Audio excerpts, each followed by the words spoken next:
Super Rugby Round 9 is here. We're here. Teamless Wednesdays, as always. A treat. An absolute treat. Last week of buys is also a treat. We're back to 6 games a week and not this 4 game a week shit. Back to this full swing of things next week. But we are here. This is our last week of buys. Let's get into it, man. It's lots of squad rotations. Making it really tough for my fantasy team. But I'm not here to talk about fantasy. I'll cry about that later. I'm here to talk about the teams. Preview round 9. Let's get into it. First game, Drua versus the Hurricanes in Suva, I'm pretty sure, in Fiji. Love it. Drua coming off a bye where that can be good or bad. We've seen in previous weekends whether it's good or bad for teams. Some teams come out firing and then some come and they've lost that momentum. So we don't know. This could go one or two ways for the Drua. Canes coming off a huge win last week over the Chiefs, really stamping their authority, going 7-0, and throwing lots of squad rotations into this one. It's going to be a big game for them in Fiji. Can they go 8-0? Can they go 8-0?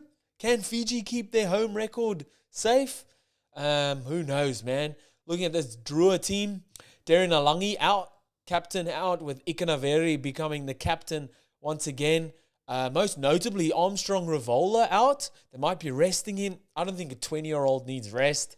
He might be injured. Who knows, with Rabitu coming in at 10. Vota also a big exclusion or big not in at 12. With Valentini coming in, Kimu Valentini coming in at 12. I love that. Have 2 playmakers both sides of the ruck. I love that because he's usually a 10.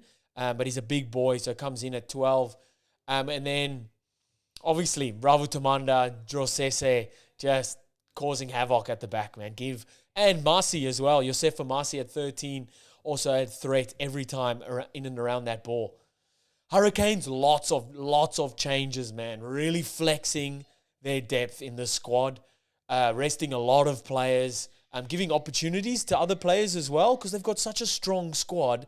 You can't keep the guys like Ada Morgan playing development squad. You need to get these guys in there. Or James O'Reilly, get them in there, let them play, let them show what they can do. So it's good. Whole host of changes, resting a lot of players, like I said, off a massive game last week.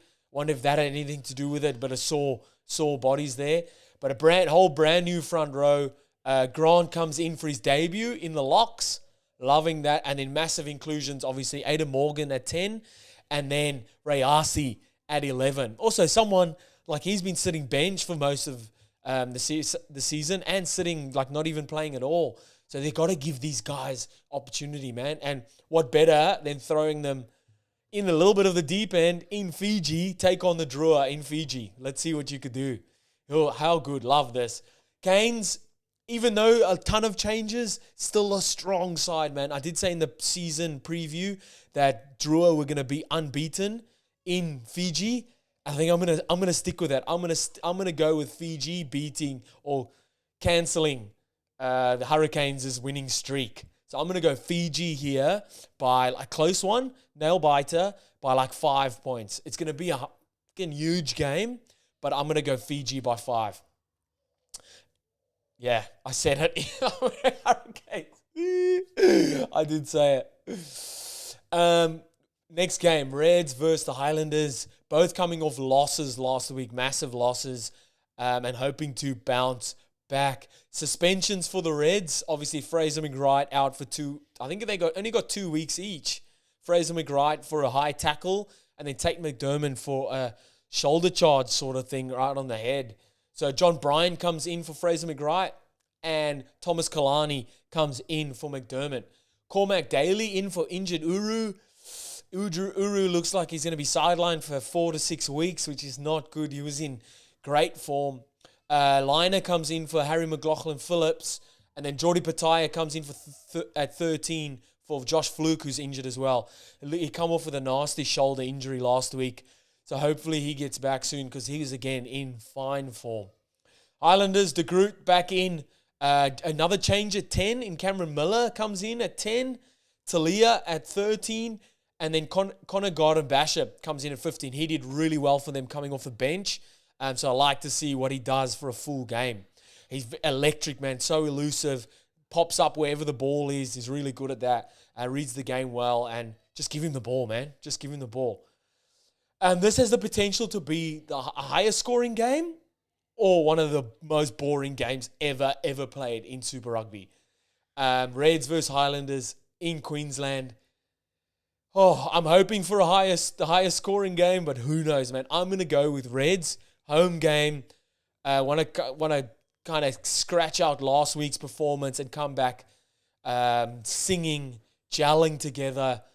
Tough for the Highlanders. They another change at 10. So, man, there's obviously disruptions there. So I'm going to go with the home team for Reds. I'm going to go Reds by 10 over the Highlanders.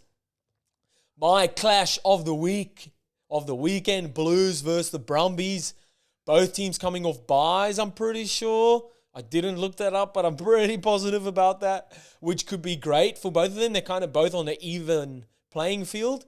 Both teams near the top of the table, so this is going to be a clash. I'm glad it's not in Canberra because I feel like Brumbies get more of an home advantage than any other team. It's so cold in Canberra. I don't think any other team but gives that to their opponents coming down. It's like, come down to Canberra. Come try and play down here. It's yuck. So cold. Anyway, but it's in Auckland. So both teams near the top of the table. This is going to be both want to ride on with their momentum carrying into this back end of the season, getting closer and closer to the business end of the season. Both teams or both squads named strong teams here. Tui Pelotu comes in for the Blues at Cappy once again. Plummer at 10. I don't know what Perofeta. I should know this. He may be injured, but Plummer at 10. Heem is back in at 12. Obviously, Ioane partnering him there. Your back three with Caleb Clark, Mark Talia, and then Cole Forbes getting the jump at 15. Brumbies go unchanged from the last time they played. That back row battle is going to be intense. I'm loving it, man. Valentini, Brown, and Kale up against Sututu, Hoskins, Sututu, Papali'i, and Akira Ioane. It's going to be a back row battle for the ages, or however that saying goes. It's going to be huge. And then the back three as well. Loving Tom Wright, Corey Toole, and Ollie Sapsford. Ollie Sapsford kind of brings that other point of view for them. He's more strong ball carrier, where Corey Toole's electric. He's getting around you. And Tom Wright's got a mix of both worlds, really. He's been playing some good footy. Huge battle in New Zealand. How well will this Brumbies side be playing? How well they have been playing. They've been gelling. They've been really bringing their form to the latter end of the season. Same with the Blues. Same can be said for the Blues. I feel an upset on the way, in the sense an upset as in the away team winning here. Usually the home team gets the jump, but I'm going to go with Brumbies. Brumbies to win here by 5. Brumbies by 5. And then last game for the weekend, Force versus Crusaders. Force coming off a bye, and Crusaders off another loss to the Waratahs. Another loss. Yes, you heard that right. Another loss for the Crusaders. Force, the only inclusion I'm looking at, Kurtley Beale at 15. Yes, look, Kurtley Beale at 15. I love this. Can't wait to see him. Unfortunate for Harry Potter, who got injured. That opened up a spot there for Kurtley Beale to fill in for the rest of the season. I can't wait to see what he can add to this team. This team is lacking something. They've got little bits of something. They're lacking a little bit of something, a bit of experience, a bit of flair, a bit of knowledge, a bit of calm, cool head in that back line. KB is your man. Let's go. Him linking up with Donaldson, Tia, even Spink, he's been unreal for them as well, but them all linking up. Hamish Stewart, I see, at 12 still. This is going to be good. This is very exciting. I'm loving the back row as well for the Force of Harris, Tizano, and Princep, real workhorses of note. And they'll get stuck into their work. Crusaders, some squad rotations, especially in the forwards. New front row, Joe Moody, McAllister, and Owen Franks get the jump there. And then Christian Leo Wheely comes in at 8. He was massive for them last week off the bench.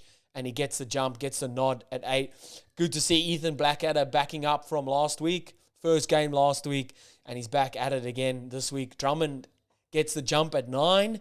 And then Macca Springer comes in for Johnny McNichol on the wing. Both teams looking to get only their second win for the year. Holy, you'd never think Crusaders would be in that sentence, what I just said there. But that's happening. And they're playing in Perth, Western Australia. It could be hot. I don't know.